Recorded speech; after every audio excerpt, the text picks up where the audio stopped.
nabaday daawadayaal meel kastoo aad joogtaan halkani waa channelka dabagalka wararka waa 11 bisha 10aad 2019 wararkan idin hayno kuwada ugu waaweyn waxa kamid ah dawladda Kenya oo shaacisay in wafdi culus ay u dirayso caleemo saarka Axmed Madoobe kulamo gaar ah oo ka socda magaalada Kismaayo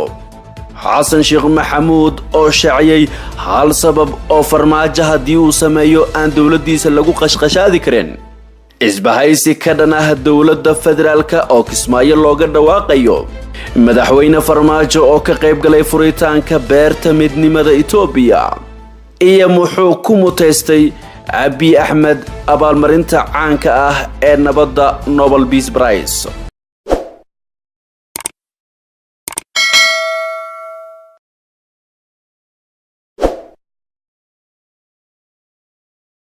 intii rasaaxibayaal waxay ahaayeen qodobada ugu doorkaroon warka channelka dabagalka wararka hadii aad ku cusub tahay channelkan ku soo biir oo subscribe sar kana mid noqo saaxiibada joogto oo hel 24 saac wararka halkan aan ku baahino hayloobin inaad gambaleelka furato si aad u rukumato adeega joogtada ah ee channelkan qaybta hoose nagu la wadaag aragtidaada muuqaalka sheergare oo la wadaag saaxiibada ku mahadsanid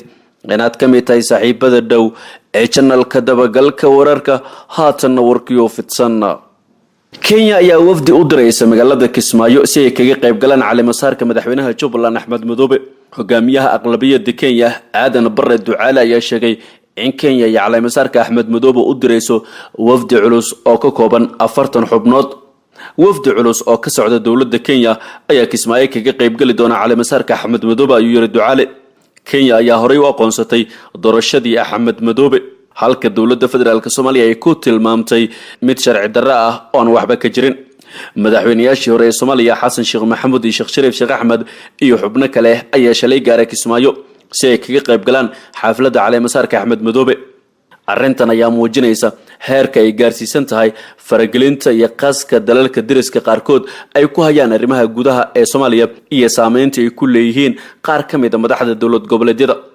dhanka kale madaxweynaha dawlad goboleedka Puntland Saciid Cabdullaahi Deni oo ku sugan magaalada Kismaayo ayaa la kulmay madaxweynayaashii hore ee Soomaaliya Sheekh Shariif Sheekh Axmed iyo Xasan Sheekh Maxamuud kulanka ayaa ka dambeeyay kadib markii madaxweyne Saciid Deni uu booqasho ugu tagay halka laga dejiyay Kismaayo labada madaxweyne waxaana ay ka wada hadleen xaaladda siyaasadeed ee dalka iyo khilaafka dawladda iyo maamulka Jubbaland kulanka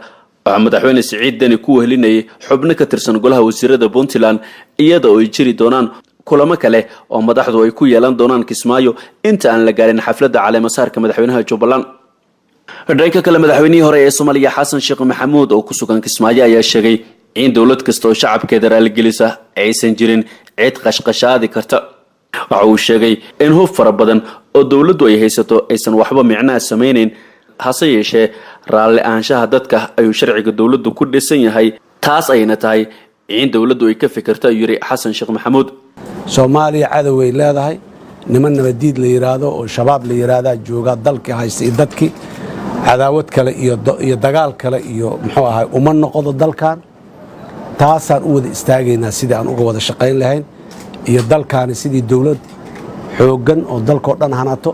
dadkuna ay raali ka yihiin dawladdu xooggeeda wuxuu ku xiran yahay inta dadku raali ka yihiin dawlad kasta oo ay dadku raali ka yihiin waa xoogan tahay lama ciriiri karo lama qashqashaadi karo si local iyo si international intaba laakiin dawladdu markaanay dadkeeda raali ka ahayn macna badan ma sameynayso qoryaha ay haysato iyo madaafiicda ay haysato iyo maxaan ku yiraahdaa askarta faraha badan oo ay haysato iyo waxaas oo dhan macna ma sameynayaan raali ahaanshaha dadka ayaa sharciyada dawladnimadu ay ku dhisan tahay sharciyadaasi hadba dadku intay raali ka yihiin ayna la eg tahay waa rajaynaynaa waana ku fikiraynaa har iyo habeen talasan oo wax dadka Soomaaliyeed raali ka yahay ay garab taagan yihiin in meel walba laga helo hadii ay tahay heer dawlad goboleed iyo hadii ay tahay heer dawladda federaalka ee dawladda dhexe intaba madaxdeena qaranka waxaan leenahay mas'uuliyadda adika haya annaguna muxuu ahaay idinkuma haysano mas'uuliyadda laakiin talada dalka si lagu heshiiyay oo lagu ballamay ayaa madaxda loogu dhiibay hay'adaha loogu dhiibay waxaan aad iyo aad ku celcelinaynaa mar walba wixii lagu heshiiyay oo lagu ballamay ee ilaa hadda aan ku soo dhaqannay ee ku soo caanamaalnay halkoodii inay ka sii socdaan sidii loogu ballamayna ay ahaadaan haddii ay wax naga gaabis yihiin oo waxyaaba qaarkood ay nagu habboonayna in talo la isugu noqdo oo iyadoo la wada og yahay sidaanaa ka roon inta la yidhaha loo guuraa loo baahan yahay qof ma aha 2 ma aha 5 ma aha 10 ma aha talada Soomaaliya waxay ka go'do talada Soomaaliya waxay ka go'daa dadka Soomaaliyeedna weelkii ay ku tashan lahaayeen iyo nidaamkii ay ku tashan lahaayeen way abuurteen dawlad dhexe oo dawladda federaalka Soomaaliya ay dhisteen dawlad goboleedyay dhisteen ay joogaan oo ayagu ay leeyihiin waxaan rabnaa in dadka lagu ixtiraamo waxa ay leeyihiin dawlad goboleedyaduna ay ku ixtiraamaan dawladda dhexe waxa ay leedahay waxa ka wada dhaxeeya dadka oo dawladda dhexe iyo dawlad goboleedyada ka dhaxeeyana wada tashi iyo wada hadal iyo is ixtiraam iyo isqadarin ay ku jirtaay intaas iyo dhinaca la aado ismaquunin maxaan ku iraahdaa xoogis maxaan ku iraahdaa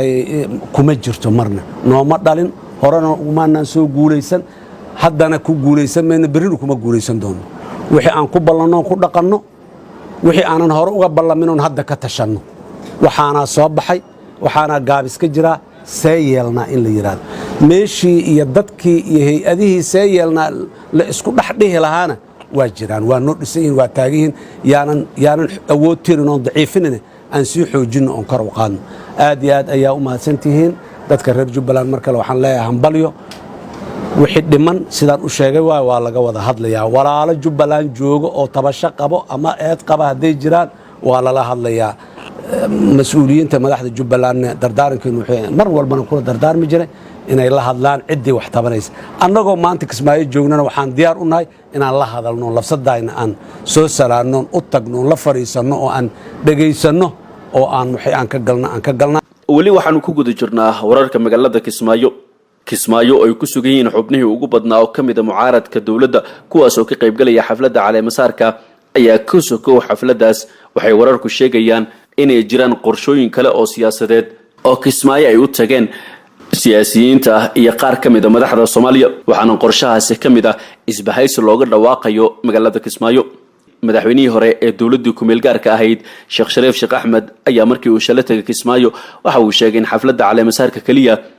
aysan u tagin magaaladaas balse ay jiri doonaan kulamo wada tashi ah kadib walaac ay ka qabaan xaaladda dalka ka sokow hadalka Sheekh Shariif waxa jira kulamo siyaasadeed oo durba bilowday waxaana wasiirka warfaafinta Jubbaland Cabdi Xuseen Sheekh Maxamed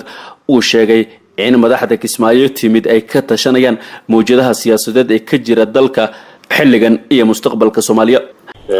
shirkuna kaliya caleemasaar maaha waa shir wada tashi guud masiirka ummadda Soomaaliyeed laga tashanayo axzaab kala duwan baa yimid waxay yimid Cabdiraxmaan Cabdishakuur waxay yimid xisbiyo badan oo kale oo representativeyadooda ay joogaan marka waa shir laga tashan doono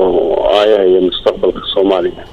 waxa sheegtay in shir kale wada tashi dhicin ma isbahaysi baa halka lagu sameyn doono siyaasadeed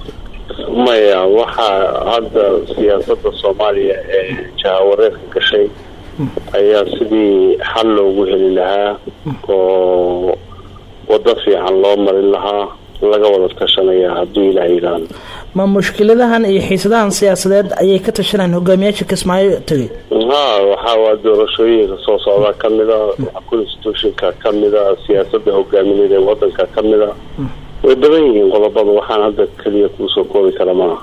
marka waxaan laga yaabaa in ay sameeyaan madal ay ku midaysiin sidii hore u dhici jirto kale kaasi meesha un bay ka soo bixi kartaa waxaan hadda ka hor dhacaya maaha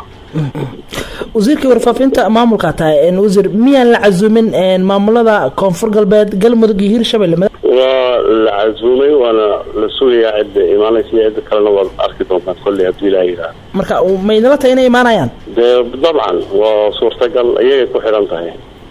dhanka kale madaxweynaha Soomaaliya Maxamed Cabdullaahi Farmaajo oo khudbad ka jeediyay furitaanka beerta midnimada oo ah mashruuc dalxiis oo laga hirgeliyay dalka Itoobiya ayaa sheegay in fududeynta isku socodka iyo duulimaadyada tooska ah ee Soomaaliya iyo Itoobiya ay saameyn wanaagsan ku yeesheen iskaashiga ganacsiga labada dal madaxweynaha ayaa tilmaamay in dalalka gobolka ay ka faa'iideysan karaan fursadaha ganacsi iyo maalgashi ay hodanka ku tahay Soomaaliya waxaana uu xusay in cimilada dalkeena iyo bilicdiisuba ay horseedayso inay kusoo hirtaan dalxiisayaasha heer gobol iyo kuwa caalamigaba. madaxweyne farmaajo ayaa soo bandhigay sida dowladda iyo shacabka Soomaaliyeed ay kaga go'an tahay inay kula tartamaan dalalka gobolka horumarka iyo waxwada qaybsiga, isagoona adkeeyay in ilaalinta diris wanaagga ay furo u tahay xoojinta xiriirada laba geesoodka ah. munaasabadan waxaa ka qayb galay madaxweynayaasha dalalka Uganda Yoweri Museveni, Kenya Uhuru Kenyatta, Koonfurta Suudaan Salva Kiir, ra'iisul wasaaraha dalka Suudaan Abdallah Hamdok iyo wafuud kale oo ka socotay dalalka gobolka. ugu dambeynna muxuu ku muteystay abaalmarinta caanka ah ee Nobel Peace Prize Abiy Ahmed? ra'iisul wasaaraha Itoobiya Abiy Ahmed ayaa ku guuleystay bilada abaalmarinta nabadda sida uu shaaciyay guddiga bixiya abaalmarintaas oo fadhigiisu uu yahay Norway. magaalada Oslo ayaa lagu guddoonsiin doonaa abaalmarintan bisha December, waana qofkii boqolaad ee ku guuleysta abaalmarintan oo lacag ahaan u qaata $900,000 Mareykanka. waxaa la bogaadiyay dadaalada nabadda ah ee uu garwadeenka ka yahay ee gobolka iyo kaalinta uu ka qaatay iskaashiga caalamiga. heshiiskii nabadeed ay wada gaareen Itoobiya iyo Eritrea ayaa lagu soo afjaray dagaalkii 20 sano socday ee u dhaxeeyay labada dawladood. guddiga Norway ee u qaabilsan abaalmarinta Nobelka ayaa war qoraal ay soo saareen ku sheegay in Abiy Ahmed uu ku muteystay nabadda uu la galay dalka iyo colaadda muddada dheer kala dhaxaysay ee Eritrea. madaxweynihii hore ee Mareykanka Barack Obama ayaa ku guuleystay 2009kii doorkii aan caadiga ahayn ee uu ka qaatay diblomaasiyadda caalamiga iyo wada shaqeynta shucuubta adduunka.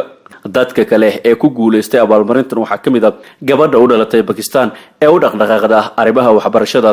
Malal oo ku guuleystay sanadkii 2014. midowga Yurub ayaa ku guuleystay 2012. Kofi Annan ayaa isna ku guuleystay sanadkii 2001. guud ahaan